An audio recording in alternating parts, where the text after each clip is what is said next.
Kasisilip pa lang ng haring araw pero mukhang maulang panahon ulit ang mararanasan natin sa mga susunod na araw. May dalawang low pressure area kasi na binabantayan ngayon ang Pag-asa. Para bigyan ng mukha ang balita, Mobile Journal, Francis Orso.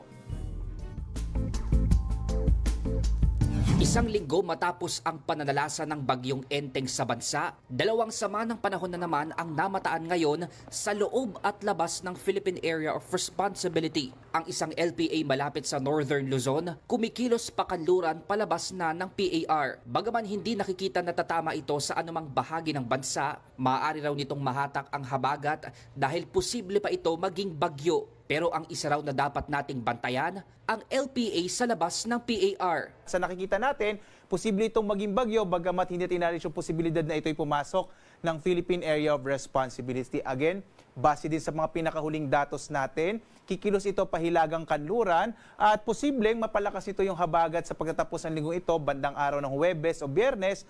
Una nang iniulat ng Pag-asa na bago pa man maging LPA ang malayong sama ng panahon, nakitaan na ito na may tropical cyclone-like vortex o TCLV. Ginagamit ngayon ng ahensya ang termino na yan kung may nakikita silang kaulapan na at least 10 meters per second ang bilis ng sirkulasyon ng hangin at may potensyal na maging bagyo sa susunod na 2 linggo. Ito yung may high likelihood of tropical cyclone formation and is projected to enter the PAR during the period. Ang ibig sabihin lang yan, yung all criteria na sinabi natin ay na-met nitong TCLV, kaya mas mataas ang likelihood ng TC formation na posibleng papasok nga dito sa PAR. Sa ngayon, kahit na malayo pa sa bansa ang sama ng panahon, pinapaalalahanan pa rin ang publiko na maging alerto. Tuloy-tuloy pa rin kasi ang epekto ng habagat na nagpapaulan ngayon sa Ilocos Region, Cordillera Administrative Region at Cagayan, habang magiging maulap sa ilan pang bahagi ng Luzon kasama na ang Metro Manila. At maaliwalas na panahon naman na may tsansa ng localized thunderstorms sa Visayas at Mindanao.